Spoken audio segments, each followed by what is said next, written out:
The son who called me a failure and denied me his own blood to live left me to die alone in a hospital. What he never imagined was that at the height of the party celebrating his success, I would walk through those doors. Before the world he wanted to conquer, the failure returned to show that my son's empire was built on a lie and that the key to his future or his ruin was in the hands of the man he tried to erase from history. The sound I remember most from that day wasn't the constant beep of the heart monitor, but the silence that settled between each beat. It was a cold, impersonal silence that seemed to absorb the warmth from my already weakened body. I was in a private hospital room that cost more per day than I earned in a month at the peak of my career as a cabinet maker. The blindingly white walls brought no comfort, only a sense of sterility, of a place where life is measured in charts and numbers, not in memories. The smell of disinfectant was omnipresent, a chemical attempt to erase any trace of humanity and suffering. Through the window I saw only the tops of other buildings, grey and indifferent, and a sky of the same color. My world had been reduced to this aquarium of glass and steel, a prelude to the moment it would shatter completely. Lying in that bed, I felt the rough fabric of the hospital pajamas against my skin, a constant reminder of my fragility. My arms, once strong enough to lift solid wooden beams, could now barely support the weight of the sheet. In my right hand, an IV line pulsed discreetly, a fragile link to the life that was slipping away from me.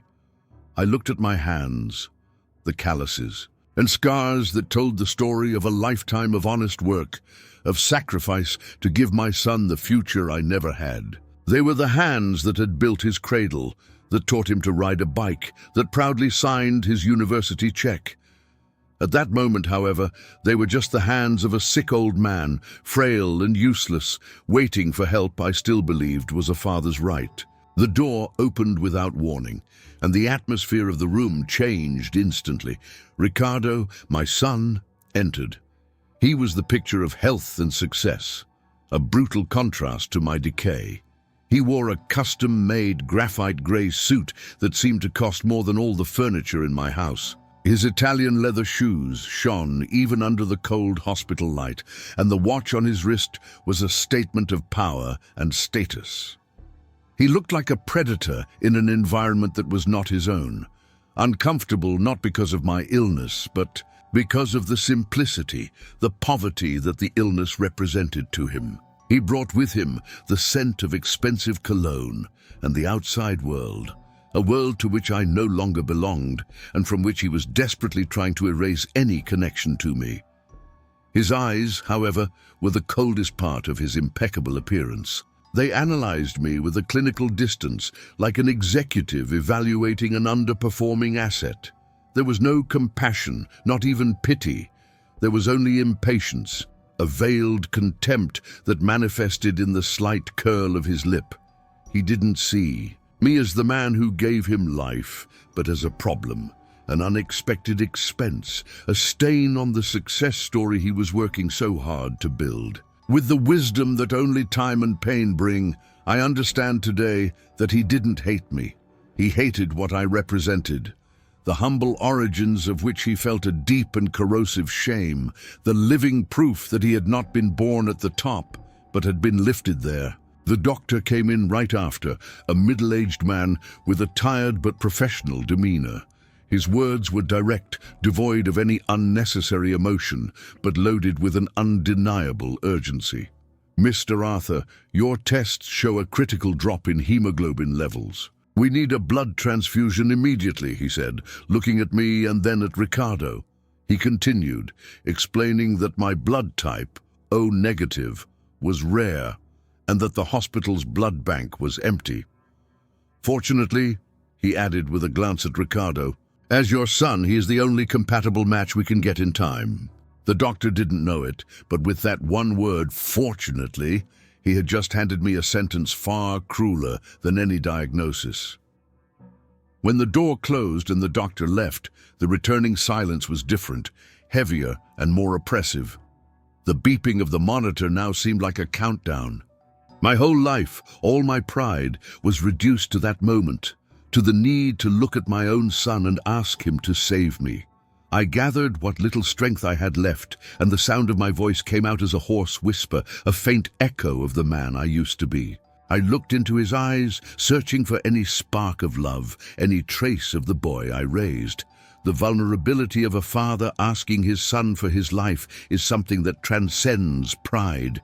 It is the purest form of surrender, and it was with that surrender that I spoke the words that sealed my fate. "Son, please, I need you." The sentence hung in the air between us, heavy with the weight of decades of sacrifice, of sleepless nights, of dreams deferred for the sake of his. It was a plea that went beyond blood.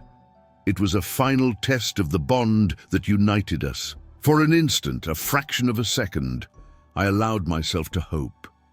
The hope that beneath that expensive suit and facade of success, the heart of my boy still existed. I believed that a son's love would be unconditional, a force of nature that would overcome any resentment or ambition. It was the last time I allowed myself to be so naive, the last time I confused the blood we shared with the loyalty it should represent. His response didn't come in words at first. It came in the form of a laugh.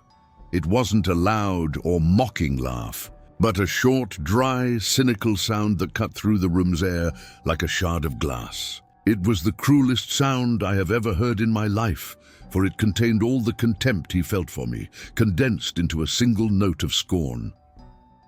He approached the bed, and the smell of his expensive cologne enveloped me, suffocating. His eyes, which had previously avoided mine, now stared at me with a coldness that burned. He saw me, but not as a father.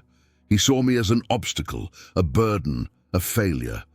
The mask of the concerned son finally fell, revealing the monster that ambition had created. Then he spoke, and every word was a precise blow, calculated to destroy not only my hope, but my very identity, my worth as a human being. "Donate my blood to you? To save a failure?" he said, his voice low, almost like a venomous secret between us. "I would rather die than have my blood running through the veins of a loser like you." The brutality of those words hit me with physical force. I felt the air leave my lungs. The beep of the heart monitor sped up for an instant and then seemed to fade into a distant hum. The world contracted, shrinking to my son's face, contorted into a mask of revulsion, and the echo of his sentence reverberating in my mind. Failure, loser. He didn't wait for a response. There was nothing to say. He turned with the same efficiency with which he conducted his business and walked toward the door.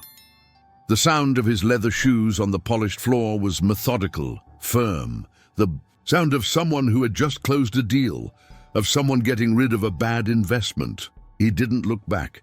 The door closed with a soft click, but to me it was like the sound of a guillotine. I was left alone, swallowed by the silence, with the crushing weight of those words sinking me into the mattress. He hadn't just denied me life.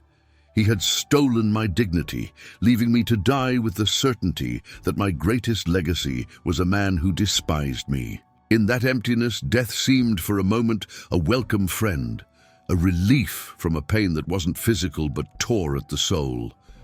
I wanted to give up, to close my eyes and let the machine's beeps cease. What else was left? The man I raised, too, whom I dedicated every fiber of my being, considered me trash. The humiliation was a poison more potent than any disease. I stared at the white ceiling and felt the weight of 68 years of life, of work, of love, crumbling to dust. The image of my son laughing, his voice calling me a failure, was all that remained. A father never expects to outlive his love for his son, but there, in that room, I felt my love die, and with it, my will to live. It was in that moment of absolute darkness that a profound reflection struck me, a truth that guides my story today. Life's greatest turning points don't happen when we are at the top, but when we hit rock bottom, for it is there that we discover the strength we never knew we possessed. And you, from what corner of the world are you following these life stories? Leave your comment and don't forget to subscribe for more lessons in wisdom. Sometimes someone has to try to extinguish our light so that we can finally find the way to start a fire. And mine was about to begin, fueled by the ashes of betrayal and pain. The darkness that followed Ricardo's departure was absolute. In that silence, each beep of the monitor was a nail being hammered into my coffin. I surrendered to apathy, to a fog of resignation where life and death seemed like just different shades of the same grey. It was then that a kind presence made itself known. A nurse, a woman named Lucia, with grey hair and surprisingly steady hands, entered the room. She said nothing about what she had likely overheard. She simply adjusted my pillow and took my blood pressure with a care that seemed more maternal than professional. Her eyes, filled with a silent compassion, saw beyond the patient. They saw the broken man. She knew my story, for I had spoken of my son with pride in better days. As I drifted in that state of lethargy, I saw Lucia discreetly going through my few belongings, stored in a drawer next to the bed. She took my old leather wallet, worn by time, and from inside she pulled out a small notebook. With her finger, she scanned the names and numbers, a contact list from a life that seemed to have ended. I had no hope left, but she, in an act of pure stubbornness and kindness, refused to accept my son's verdict. She stopped at one name, Daniel, a name I hadn't spoken in years, but which represented a time of pride and purpose. Lucia didn't ask for my permission. She acted, moved by a decency that contrasted violently with the cruelty I had just witnessed. I was barely aware of what happened next. I remember fragments of Lucia's voice on the phone, a mix of urgency and respect. "Mr. Daniel, my name is Lucia. I'm a nurse. It's about Master Arthur. He's not well. His son..." Her voice faltered at times, not from a lack of professionalism, but from genuine emotion. She was breaking all the rules, risking her job for an old cabinet maker whom his own son had discarded. At that moment, she was my only link to the world, the only person fighting for me when I had already given up. Little did I know that her call wasn't a request for help, but the lighting of the fuse that would start the biggest turnaround of my life. Daniel's arrival was like a thunderclap shattering the sickening calm of the hospital. The room door burst open, and he entered not as a visitor, but as a force of nature. His eyes, wide with panic and concern, found me on the bed, and all his composure as a successful businessman crumbled. He rushed to my side, ignoring the machines and protocols. "Master Arthur, what happened? What have they done to you?" His voice was loud, filled with real anguish. He took my hand, and the strength in his grip was that of a son fearing he would lose his father. In that instant, Ricardo's cold indifference was replaced by Daniel's warm devotion, and a tiny seed of hope began to sprout in the ruins of my heart. When Lucia explained the situation about the blood, the urgency, Ricardo's refusal, and my rare blood type, Daniel didn't even blink. He rolled up the sleeve of his expensive shirt, revealing his strong forearm. "What's his type?" he asked, already turning to the nurse. "Oh, negative," she replied softly. Daniel's eyes widened again, but this time not with panic, but with astonishing disbelief. He looked at me, then at the nurse, and said a sentence that would forever resonate in my memory. "I'm O negative too. Where do I sign? Let's do this now." It was a coincidence so monumental, so providential, that it seemed scripted by a higher power. A direct intervention of fate to correct a cosmic injustice. The transfusion was a silent, profound process. Lying there, I watched Daniel's blood, red and vibrant, flowing through a transparent tube and entering my veins. It was more than hemoglobin and plasma. It was loyalty. It was gratitude. It was life in its purest form. Every drop that filled me seemed to wash away not only the illness from my body, but also the poison of Ricardo's words. I was receiving the blood of a man who saw me as a master, as an inspiration, and that truth was more healing than any medicine.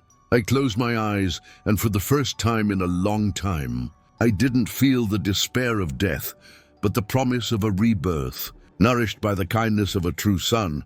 My recovery was slow but steady, and Daniel was by my side every step of the way. He transformed that sterile hospital room into a sanctuary of memories. He brought old photos from the workshop, told funny stories of his clumsy apprentice days, and most importantly, he listened to me. He allowed me to talk about my pain, my disappointment with Ricardo, without ever judging. He just listened, with an empathy that healed wounds the doctors couldn't see. He didn't see a failed old man, but the strong man who had taught him a trade, who had given him a foundation to build his own success. His daily presence was a balm, a reminder that a man's worth is not in what he accumulates, but in what he inspires in others.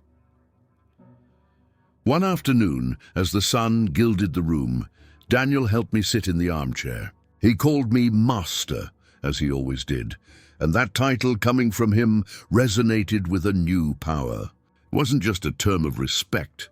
It was a reaffirmation of my identity, of my legacy.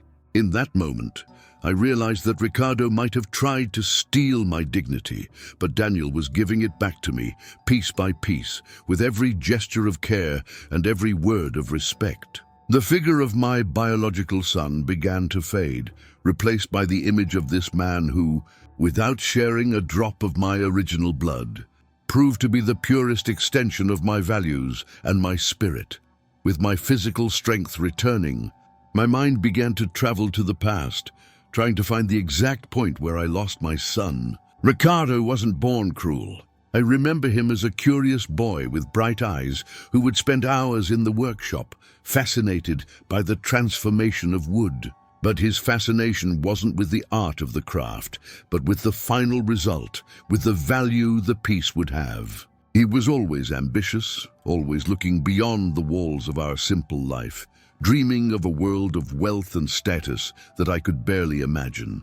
Looking back, I see that the seed of shame was already planted, the shame of a father with hands dirty with sawdust. I remember with painful clarity the day of his graduation from business school. I'd saved for months to buy him the best suit my money could afford. When I gave it to him, his eyes lit up, but I noticed a subtle hesitation when my rough, calloused hands touched the fine fabric of the jacket. He smiled, thanked me, but there was an awkwardness in his gesture, a desire to separate the symbol of his new world from the reality of mine. It was the first time I felt that my work, the source of all his success, was also for him a source of shame. I was the ladder he used to climb, and now from the top, he looked down with contempt. Years later, he came to me for a considerable loan, about 50,000 reals, to start a business in the financial market. It was all the money I had saved, the family's emergency fund. Without hesitation, I went to the garage and sold my old pickup truck, the faithful companion that helped me build the workshop, that carried wood and dreams for over 20 years. I gave him the money with a hug, believing in his potential. He never brought it up again, never mentioned the sacrifice. To him, it was just seed capital. To me, it was the sale of a piece of my history, an investment of faith that in the end turned out to be the worst deal of my life. My late wife, Helena, always defended him. He just wants to succeed in life, Arthur. He's ambitious, that's a good thing, she would say, with the unconditional love of a mother. Perhaps we went wrong there. Perhaps, in our desire to give him everything, we forgot to teach him the value of things money can't buy: gratitude, loyalty, humility. We shielded him so much from hardship that he never learned to appreciate sacrifices. He saw our love not as a foundation, but as a service, an obligation we owed to his brilliant future. Today, I know that ambition without character doesn't build empires, only gilded cages. Over time, Ricardo's visits became increasingly rare and formal. He always had an excuse, an important meeting, a business trip, an unmissable social event. When he did come, he spoke of a world that wasn't ours, of dinners at fancy restaurants, of friends with important last names. He edited his life for us, omitting any detail that might include us. The distance he imposed wasn't just physical. It was an emotional wall he was building, brick by brick, to isolate himself from his origins, to convince himself that he had been born into that world of privilege, and not in the working-class neighborhood where he grew up. The last dinner we had together, almost a year before my illness, was the final blow to our relationship. He looked at the dining table, a solid piece of Imbuya wood that took me months to build, and called it tacky. He criticized the simple food his mother loved and spent the entire evening on his phone, answering emails. He was physically present, but his soul, his mind, had already moved to a skyscraper in the city's financial district. That night I understood that I hadn't lost my son to the world. I had lost him to the caricature of success he was so desperate to become. Ricardo's motivation, I understand today, wasn't just greed. It was something deeper and sadder, a denial of himself. He didn't just want to be rich. He wanted to erase every trace of the boy who once played with wood scraps in his father's workshop. His contempt for me was, in reality, a reflection of his contempt for a part of himself he considered weak and unworthy. To become the ruthless executive he idolized, he needed to kill the cabinet maker's son. And in that hospital room, he thought he would finally have the chance to do it. During one of the long, sleepless nights in the hospital, when pain and memories kept me awake, my mind wandered far away. I remembered something that had been buried under decades of mental dust, the purchase of some land. It was in the early 80s, a time of economic instability in Brazil. I gathered all my savings and, against everyone's advice, bought several plots of land in a rural, completely devalued area on the outskirts of São Paulo. "You're burying money, Arthur," my friend said. But something in my builder's instinct told me that the city would one day grow in that direction. I kept the deeds in an old metal box, the kind for cookies, and over time, life work, and raising Ricardo made me forget about that investment. It was a secret I had never shared with anyone, not even my wife. Ricardo, with all his arrogance as a financial expert, would never imagine that his father, the simple cabinet maker, could have a long-term investment vision. He was so busy looking at stocks and bonds that he never thought to look at the ground beneath his feet. He saw my calluses as a sign of ignorance, not as proof that I understood the value of building something from the ground up.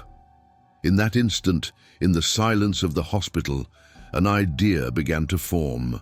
It wasn't a desire for revenge, it wasn't hatred. It was something purer, stronger, a desire for justice, a need to rewrite the narrative Ricardo had created. I didn't want to destroy him, but I wanted to show him the true meaning of failure and value. I wanted to use the very tool he idolized, money, to teach him a lesson about the riches of the soul. My plan would not be retaliation, but a lesson. The final lesson of the old master cabinet maker for his most arrogant apprentice. The next day, when Daniel came to visit, I asked him to sit down. My voice was still weak but firm as I told him the story of the land. At first, he listened with the patience of someone comforting an old man with his memories. But when I mentioned the exact location, in the Alphaville region, which was then just pasture, I saw his expression change. Professional curiosity replaced compassion. As one of the country's leading luxury construction entrepreneurs, he knew that area had become some of the most expensive square footage in Latin America. Daniel took out his smartphone, and his fingers flew across the screen. He cross-referenced the location with urban development maps and current market values. The silence stretched for almost a minute. Then he looked up from the device, and what I saw on his face was a mixture of shock, admiration, and almost childlike joy. He turned to me, his voice an incredulous whisper. "Master, are you aware of what you have in your hands? This isn't just a fortune, it's an empire. We're talking about something in the range of 200 million reals at a minimum." The figure hung in the air, surreal. The money I had gotten from selling my pickup truck now seemed like a joke. From that moment on, Daniel became my strategist, my field general. He brought in his trusted lawyer, Dr. Helena, a woman with a serene appearance, but a steely gaze that left no doubt about her competence. Our first war council took place right there in the hospital room, between blood pressure readings and IV changes. We spoke in low voices, mapping out a plan that seemed like something out of a movie, but was our new, astonishing reality. Helena's strategy was brilliant in its simplicity. We would create a holding company, a shell corporation to manage all my assets. I would be the sole owner, but my name would not appear anywhere. To the world, I would still be Arthur, the retired and sick cabinet maker.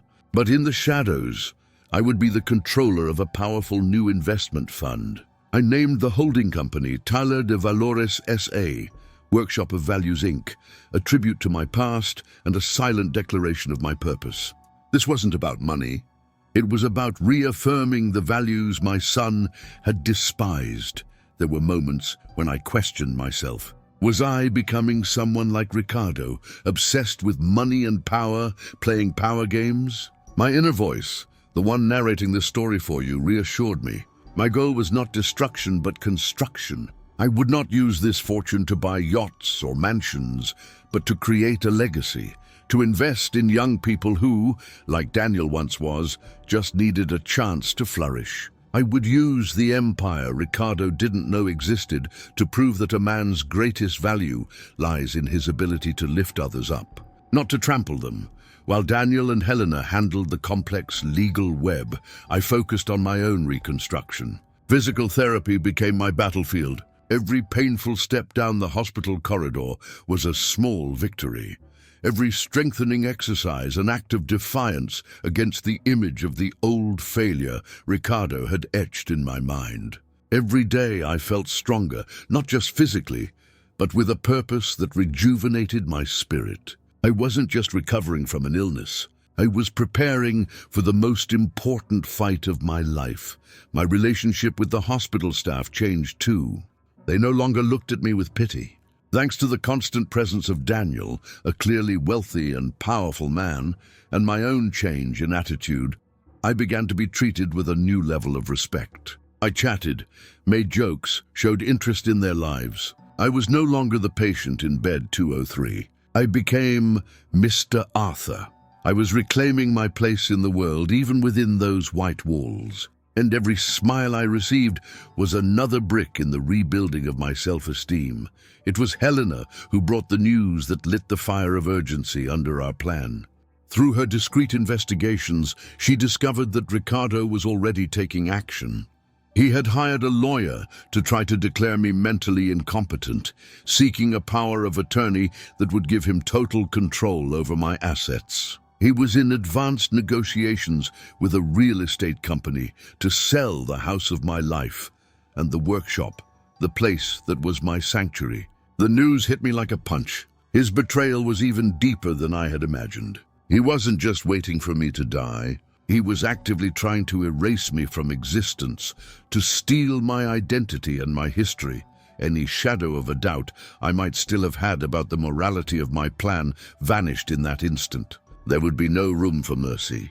He didn't just want my inheritance. He wanted to destroy my legacy. My response would have to be in kind, but with an elegance and precision that he in his arrogance would never expect. The battle would no longer be just about justice. It would be about the survival of my memory, of the values I had upheld my entire life. He had declared war, and I, the old cabinet maker, was going to show him how to build an impregnable fortress.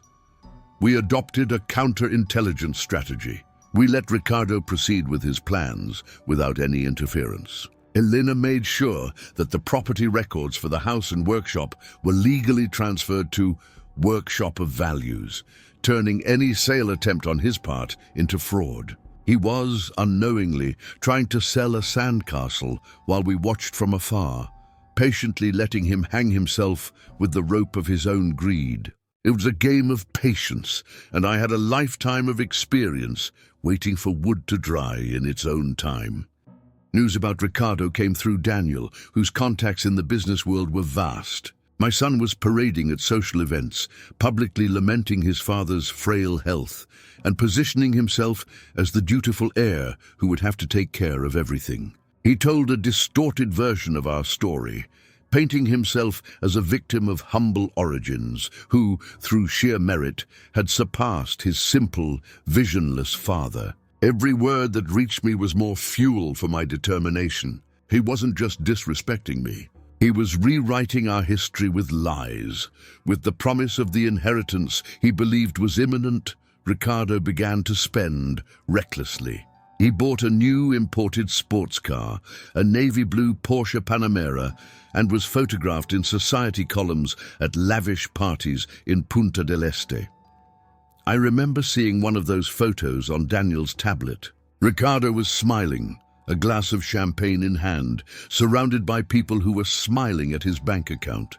That same day, I had celebrated being able to walk 10 consecutive meters down the hospital hallway. The contrast between our realities was an abyss. His arrogance was blinding him to the reality of his own business. Ricardo's company, we learned, was over-leveraged and had serious cash flow problems. He desperately needed a big win, a capital injection to save his reputation and his House of Cards empire. His big bet was a merger with a major real estate developer, Acropolis Construction, a move that would place him on the top tier of the market. He was obsessed with this deal, which represented the crowning of all his ambitions. The tension grew each day in a silent suspense. It was an invisible race. As my secret fortune consolidated and my plan took shape, Ricardo's castle, built on debt and lies, began to show cracks. He, in his bubble of self-deception, noticed nothing. He believed he was at the height of his power, one step away from glory, not knowing he was striding confidently toward a trap his own arrogance had set. And then, fate handed us the final piece of the puzzle, the masterstroke that would make the twist not just fair, but poetically perfect. Daniel discovered that Acropolis Construction, the very company Ricardo was desperate to merge with, was one of the main parties interested in acquiring my secret lands. They had been trying for years to buy that area, to launch their next ultra-luxury condominium project. The irony was so sublime, it bordered on divine. Ricardo's salvation depended on a company that, in turn, depended on me. We realized we didn't need to go after him. The mountain would come to Muhammad. Ricardo's own unbridled ambition would bring him to my door, or rather, to the door of my anonymous holding company. He was negotiating the future of his company based on the value of a piece of land that belonged to the father he had called a failure. The web was complete, every thread meticulously placed. All that was left was to wait for the spider, blinded by its hunger for power, to walk into the center. The day I was discharged from the hospital, the morning sun had never seemed so bright. I walked out the main entrance, leaning on Daniel's arm, not as a survivor, but as a combatant. I was thinner, with more gray hairs and unseen scars, but my eyes carried a determination I hadn't possessed before. I was no longer the victim in that white room. I was the master craftsman, about to make the last and most precise cut on my masterpiece of justice. The stage for the final act was set. The night of Ricardo's gala event was the pinnacle of his arrogance, a monument he erected to himself. The chosen venue was the ballroom of one of São Paulo's most luxurious hotels, the Palacio Tangara. Crystal chandeliers poured a golden light over a sea of people dressed in calculated elegance. The sound was a constant murmur of superficial conversations, rehearsed laughter, and the clinking of champagne glasses. From a discreet spot I observed it all. Every detail screamed wealth, but what I saw was an immense void. It was a world built on appearances, a house of cards where a person's worth was measured by the brand of their watch, not the strength of their word. And at the center of it all, my son was preparing for his grand performance. He stepped onto the stage, set up in the middle of the ballroom, bathed in a spotlight that isolated and magnified him. He was impeccable, as always, in a tailored black suit, the smile of a victorious predator on his lips. He was the master of ceremonies of his own triumph, and the audience, composed of bankers, investors, and high society members, watched him with the admiration reserved for winners. He held the microphone with a practiced intimacy, like a king holding his scepter. In that moment, he wasn't just Ricardo. He was the personification of the cold, ruthless success our time has learned to idolize. Looking at him, I felt no anger, but a deep, sad pity for the poor soul that inhabited such a rich body. His speech began with false modesty, thanking everyone for their presence. But it soon drifted to his favorite topic, his own heroic journey. It was then that he uttered the sentence that for me was a public slap in the face. "Many of us," he said, his voice filled with feigned emotion, "need to have the courage to cut the anchors that tie us to the past in order to fly high." He paused dramatically, letting the metaphor hang over the audience. In that instant, to everyone there, he was a visionary. To me, he was just an ungrateful son calling the father who lifted him up an anchor. He was using our story, distorted and poisoned, as a springboard for his vanity. At the precise moment he opened his mouth to announce the name of the partner company, the climax of his night, a deep, heavy sound echoed through the hall. The double doors at the far end swung open with unexpected solemnity. The light from the outer corridor created three silhouettes against the dimness of the ballroom.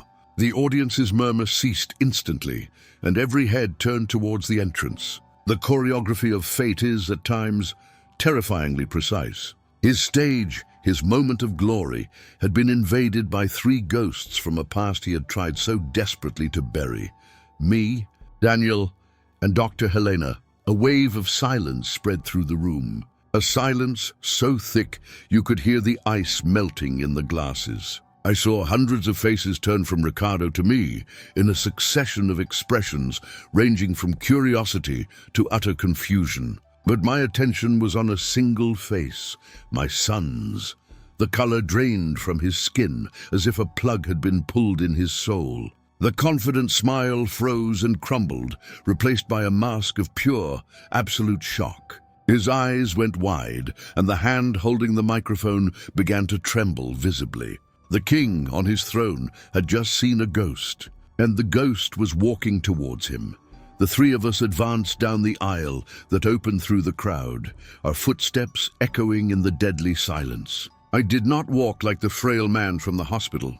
I stood tall, wearing a custom-made dark blue linen suit, a gift from Daniel. Every step was deliberate, firm. Beside me, Daniel projected an aura of power and loyalty, and Helena, with her leather briefcase, the image of calm, implacable justice. We were not a noisy invasion. We were a sentence, walking calmly to be delivered. My gaze never left Ricardo's, and deep in his pupils I saw what he truly was, not a titan, but a frightened little boy. Upon reaching the stage, I climbed the few steps without haste. Ricardo backed away instinctively, as if my presence burned him. I held out my hand, not aggressively, but with unquestionable authority. With trembling fingers, he handed me the microphone, his resistance completely annihilated. I looked out at the audience of wealthy, curious faces. They didn't know it, but they were about to witness the collapse of an empire built on a lie. And then my voice, calm and amplified by the sound system, filled every corner of that opulent hall, cutting through the tension like the blade of a chisel. "Good evening, everyone," I began, my voice steady, without a trace of nervousness.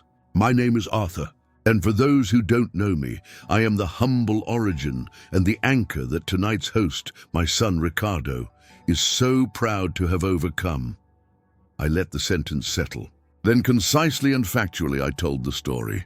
I spoke of the hospital room, the need for an urgent transfusion, and my son's refusal to donate the blood that would save me. I pointed to Daniel beside the stage.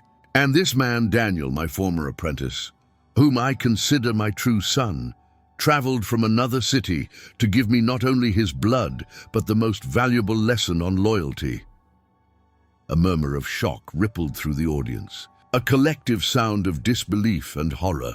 People looked at each other, whispering, and the glances now directed at Ricardo were no longer of admiration, but of revulsion. He was exposed, naked in his cruelty, before the very public for whom he performed his moral superiority. The mask of success had shattered, revealing the deformed face of ingratitude. His reputation, so carefully constructed, was evaporating under the lights of his own stage. He had become, in a matter of seconds, a pariah in his own kingdom. I gave a subtle signal to Dr. Helena, who came onto the stage and stood before a second microphone. In a clear, emotionless voice, she introduced herself. "My name is Helena Matos, and I am the legal representative of the holding company Tala de Valores S.A. The company's name meant nothing to most, but it was the harbinger of the final storm. And I must inform you on behalf of my client that Tala de Valores is the majority shareholder and the investor behind the proposed merger with Mr. Ricardo's company. If the first revelation was a moral earthquake, this was the financial nuclear blast that pulverized Ricardo's world. I took the microphone again as the room tried to process the information. Ricardo looked at me with glazed eyes, his mouth half open, comprehension finally striking him like a lightning bolt. I'd learned in my workshop, I continued, that any valuable piece, whether it's a chair or a company, needs a solid foundation, a foundation of trust. And the foundation of any venture is the character of the one who leads it. I paused, looking directly at my son, and having verified an unquestionable and total lack of moral fiber in this company's leadership, I, on behalf of Tala de Valores, officially withdraw our merger proposal. The final blow was yet to come. I could see in his eyes the last thread of hope, the inheritance, the fortune he believed would one day be his, regardless of everything. "And as for my inheritance," I began, and I saw a fleeting glint of greed in his desperation. The inheritance that Mr. Ricardo so eagerly anticipated and was already counting on to cover his debts. "I'm pleased to announce that I've just donated my entire fortune, including the house and workshop he was trying to sell illegally, to the creation of the Hands That Create Foundation, a foundation that will fund scholarships for young apprentices in manual trades throughout Brazil. A cabinet maker's legacy should belong to other cabinet makers. Are you enjoying this story? Leave a like and subscribe to the channel. Now we continue with the video. Ricardo's ruin was silent and overwhelming. He didn't scream, he didn't protest. He simply imploded. His body seemed to shrink inside his expensive suit.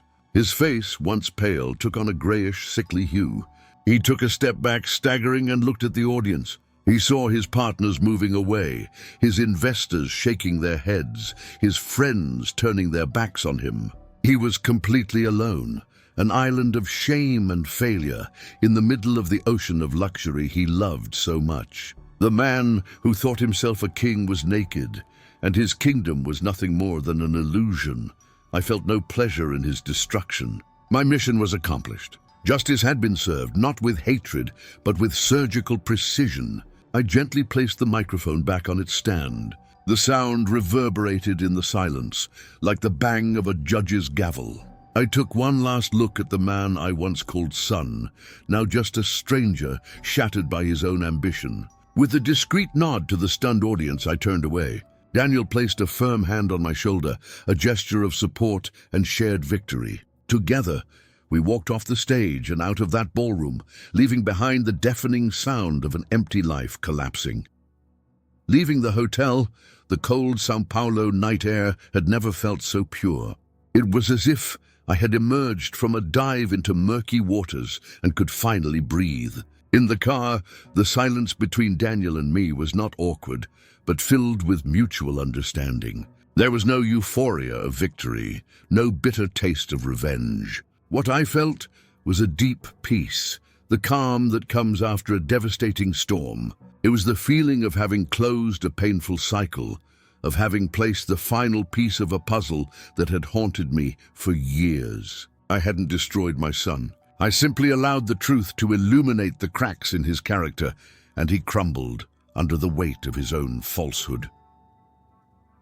In the following weeks, my life took on a new and vibrant purpose. The creation of the hands that create foundation became my obsession.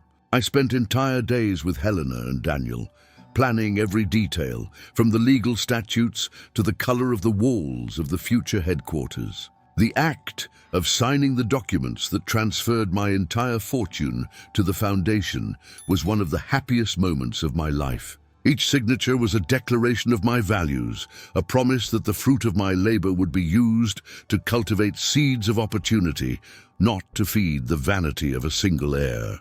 I was finally building my true legacy, one that would be measured in transformed lives. Our first major project was the construction of a school workshop for cabinet making and other manual trades in the heart of the working-class neighborhood where I grew up. I supervised every stage of the construction, feeling the same joy as when I built my first piece of furniture. The result was a modern, bright building with the intoxicating smell of cedar and new tools. The workbenches were made of solid Peroba wood. The equipment was state-of-the-art, and the windows stretched from floor to ceiling, flooding the space with natural light. It was the sanctuary I had always dreamed of, not just for me, but for dozens of young people who, like me once, had the dream of creating beauty with their own hands. My routine was transformed. Mornings were dedicated to managing the foundation with Daniel, and afternoons to my true passion, teaching. I would walk through the workshop, the sound of sanders and chisels like music to my ears, and stop at each workbench. My hands, now steady again, would guide the trembling hands of a teenager, teaching the right cut, the exact pressure, the respect for the wood. I saw in their eyes the same spark of fascination I had at 15. In that exchange of knowledge, I found a joy far greater than any profit or recognition. I was no longer just building furniture. I was helping to build futures. The relationship between Daniel and me transcended friendship and gratitude. He became, in every way that matters, my son. He took on the role of CEO of the foundation, applying his business genius to a noble purpose. But at our weekly dinners, he was just Daniel, the apprentice still asking his master for advice. On one of those nights, his voice thick with emotion, I asked him to accept being my heir. Not of money, as it was no longer mine, but of my values, of my legacy. The tears in his eyes were the certificate of a family bond forged not by the chance of blood, but by the choice of the heart. News about Ricardo came sporadically, like echoes from a distant world. His company's bankruptcy was declared in less than a month. His partners sued him for fraud and mismanagement. The friends who surrounded him at the gala vanished like smoke. The house of cards collapsed with impressive speed because it had no foundation. He lost the luxury apartment.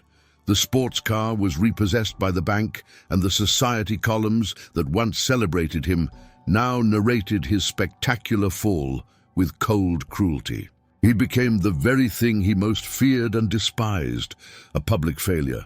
I followed his downfall not with joy, but with a resigned sadness. It was the inevitable conclusion of a life built on the denial of one's roots and the worship of empty values. He believed money was power, but he learned the hard way that true power lies in respect, integrity, and loyalty, currencies he never bothered to accumulate. His bankruptcy was not just financial, it was moral, spiritual. He found himself completely alone, stripped of everything he used to define his worth, and discovered that, underneath it all, there was nothing. While Ricardo lost everything material, I gained treasures that cannot be bought.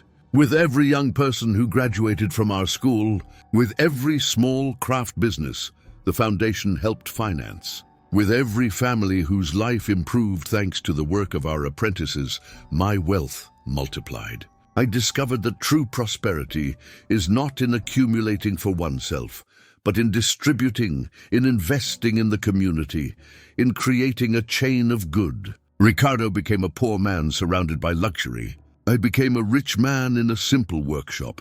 Today, 1 year after that transformative night, I see the fruits of our labor blossoming. At the first graduation ceremony of the Hands That Create Foundation, I handed diplomas to 50 young people with bright eyes and promising futures. In my speech, I didn't talk about success or money. I talked about the pride of creating something lasting with one's own hands, about the dignity of honest work, and the value of a united community. Seeing their smiles and the hugs from their parents, I knew my legacy was safe. It wasn't engraved on a tombstone, but in the lives I helped build. At the end of the day, when the workshop empties and silence returns, I like to stay alone for a while. I run my hand over the smooth surface of a jacaranda table made by one of our best students. I feel the texture, the soul of the wood. I no longer feel resentment, only immense gratitude. Ricardo's betrayal, the pain that almost destroyed me, was the catalyst that allowed me to find my higher purpose. Life, like cabinet making, sometimes gives us knots and imperfections, but it is the craftsman's skill that transforms those flaws into the most beautiful part of the piece. And you, have you ever witnessed or lived through a turnaround that brought justice to your life? Sometimes the greatest pains become the greatest blessings, teaching us lessons we would never have learned otherwise. I believe the universe has a way of balancing the books, of ensuring that integrity in the end always prevails over greed, and that kindness is a more enduring force than cruelty. Leave a heart in the comments if you believe that truth and justice always find their way. Subscribe for more stories that teach us about the power of resilience. Comment "Wisdom prevails" if you too are inspired by these journeys of overcoming. For every story shared is another light, showing that even in the darkest nights, there is always the promise of a new dawn, built with one's own hands.